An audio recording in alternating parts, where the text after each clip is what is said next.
guys, welcome to my channel. I'm Naisha. I'm a photographer and a content creator, and today I'm going to be answering a question that I get a lot on my Instagram. That is how I take my photos, what settings I use. So today I'm going to go into the details of the basics of the Canon G7X.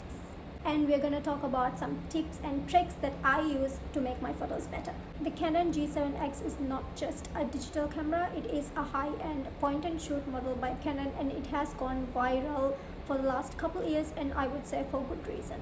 This camera is a compact camera that is perfect for when you're traveling or when you're looking to document lifestyle content. The lens on this camera is fixed, which means you cannot change this lens, but the camera has a flash that opens when you do that, and it comes with a touch screen that can be slightly adjusted like so you can actually see yourself while you take the photo if you are going to take selfies. This video is for Canon G7X. I'm working with a Mark III. It might also work for Mark II, but it might be slightly different for compact cameras from other brands. The most asked question that I get on my Instagram is what settings that I use for photos. So what settings I use for my photos might not work best for what you are shooting, so it depends on light and maybe other factors. So let's talk about how to get the shot that you want, depending on what you're working with, depending on light, on what you're shooting, where you're shooting. So talking about the camera, let's first look at this dial on top. This one has a lot of letters on top that goes around it. So this is modes that you can shoot in with this camera. It has P mode, that is program. There is TV mode when you want to prioritize your shutter speed, and there is AV when you want to prioritize your aperture while you're shooting. This also depends on if you are shooting in a dark setting or if you're shooting something that's moving. You can go through these modes and experiment what works best for you. There are a lot of fun filter mode and video mode, auto, manual, and I'm going to be talking more about the manual mode, which is what I use the most. So we're going to go further into what shutter speed is, what ISO, and what aperture is. You can see an automatic mode on top, so if you choose that, the camera will choose which settings that you're going to be using while you're shooting. It might not look the best that you want it to look, so if you are choosing automatic, which means the camera is choosing for you. The mode that I use most is manual. When shooting in manual mode, what you need to know is what a shutter speed is, what an ISO is, and what an aperture is. I'm going to be showing you on screen what these are, and you can look into it and work best with that. So when you turn your camera on, you can see on the right corner at the bottom an ISO.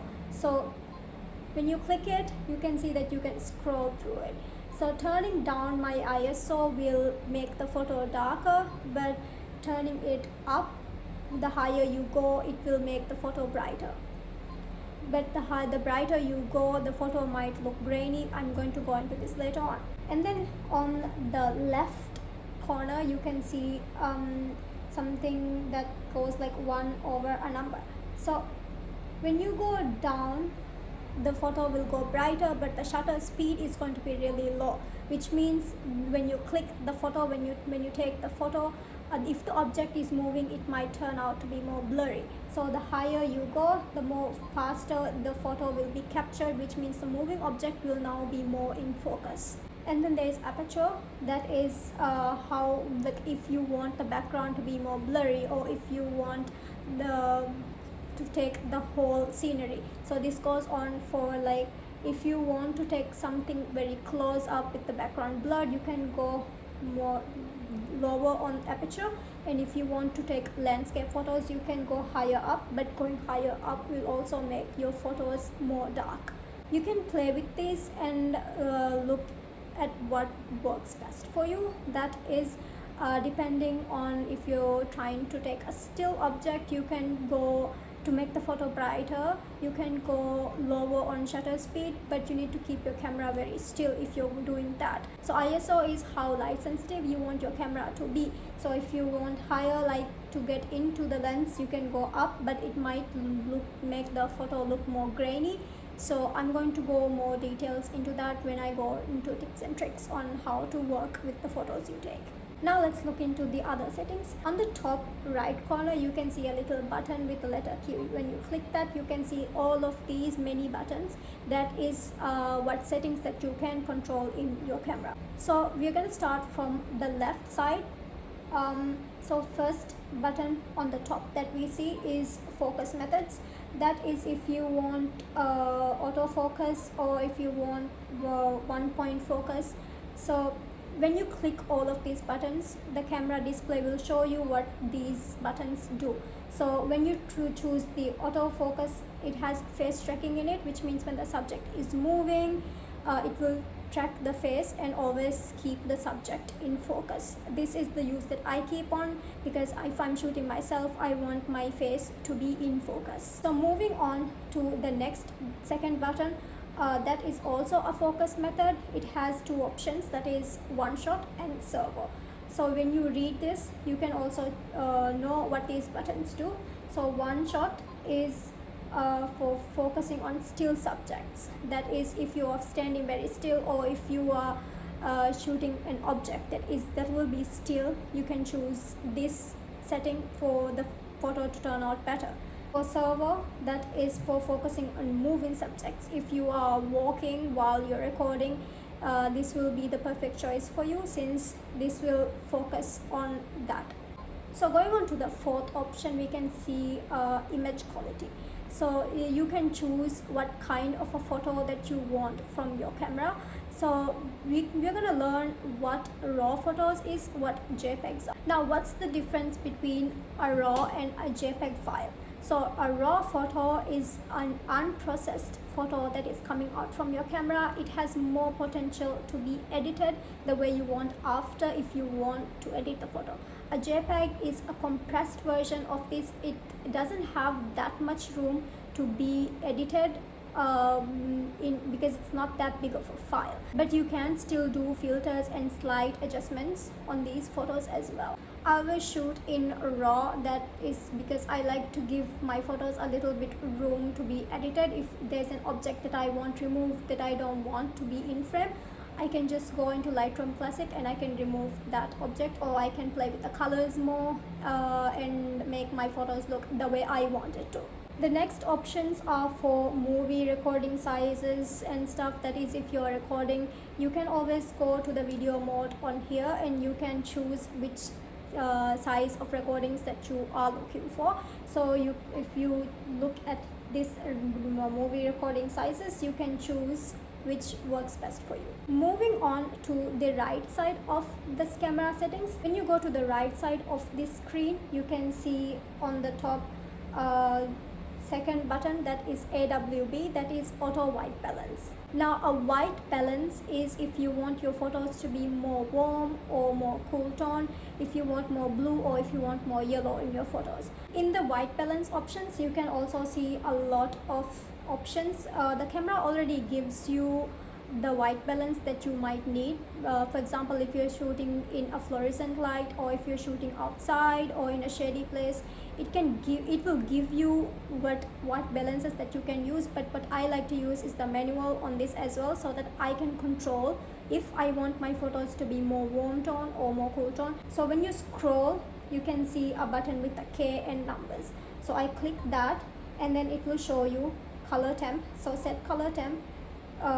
When you click the set color temp button, it will show you a scale. So if you go higher up, your photo will turn out more warmer. If you go lower, it will turn more blue. If your photos are turning out more pink than you want it to, you can always change that in the camera settings as well. When you go to the white balance, you'll see a little option that says menu. When you click it, it will show you a little graph of the colors. You can choose which tones that you want to shoot in. If you want it to be a more green color, you can go higher up, and if you want it to be a more pink, you can go down. Just like that, you can change which colors that you want your photos to be in. Moving on from white balance, the next option is picture style. You can see the picture styles on the bottom of this screen. So if you want to shoot a person, let's say, you can choose the portrait mode, you can choose the landscape mode. So it will show you why you should choose these modes as well. For example, if you choose portrait, it says on the screen, ideal for close-ups of people and it smooths skin and tones hair. You can go through these as well and choose which modes, which picture style that you want your photo to be taken in. The settings that you use while taking the photo will have you editing less later on, so that choosing the right settings will help you a lot later when you want to edit, so you wouldn't have to go through a lot while editing. Now that we've gone through the basic settings, let's talk about flash photography. That is the most viral take on this camera. So when you click this button, your flash pops up. Now when taking a flash photo, the color correction might be slightly different from when you're taking a photo with no flash. The photo might turn out more blue, so just like we talked about earlier, you can go into the white balance and make the photo more yellow for it to be nicer, or if you like it more blue, you can keep it in a lower temperature as well. But with what I've noticed is, while taking flash photos, you can keep your ISO more down if you want your photos to be more subject focused and the background to be a little bit dark, or if the ISO is very high, the photos might look overly exposed. So while taking flash photos, you can experiment and take a few test shots and see if it works for you. There is no best way or the perfect settings to take a photo. Always experiment with your camera, always experiment with the settings and figure out what works best for you, because everybody has that personal touch when it comes to portraying something that we see. Now let's go into some tips and tricks when taking photos that I use. Like I said before, when you're shooting in a dark place, or if you want your camera to be very light sensitive, so you adjust your ISO to be very high. But high ISO means your photos are going to turn out to be more grainy and a little blurry. So how do you fix this? How I fix my photos when it comes out grainy is I use the denoise feature on Adobe Lightroom Classic. It might not be available on your phone. I use my laptop for this, and when I edit, if the photo is dark, I always denoise it just to make sure that it doesn't come out as grainy and it looks good. Now, how do you get the photos from your camera into your phone? There are two ways to do this. First one is to get an SD card reader that is compatible with your phone and directly download the photos. Other option is you can use the app on your phone for this. There is a Canon Camera Connect app. Now it might not be available for iOS in Maldives region. Since I'm in Maldives, it's not available on iOS in Maldives. What I did is I changed my region and I downloaded it. You can download it that way too, but I think it is available in Android phones. So when you download that app, you can import the photos through Wi-Fi or Bluetooth. I use the Wi-Fi feature and I get the photos downloaded in my phone right through the app if I want the photos in my phone. Or else I use an SD card reader and I import the photos on my laptop and I edit them in Lightroom Classic. So that is all that I'm going to be going through in the details of the G7X M3 in this video. But let me know in the comments if you have any more questions, or if you like me to talk about any other points in this camera that you would like to know. See you soon.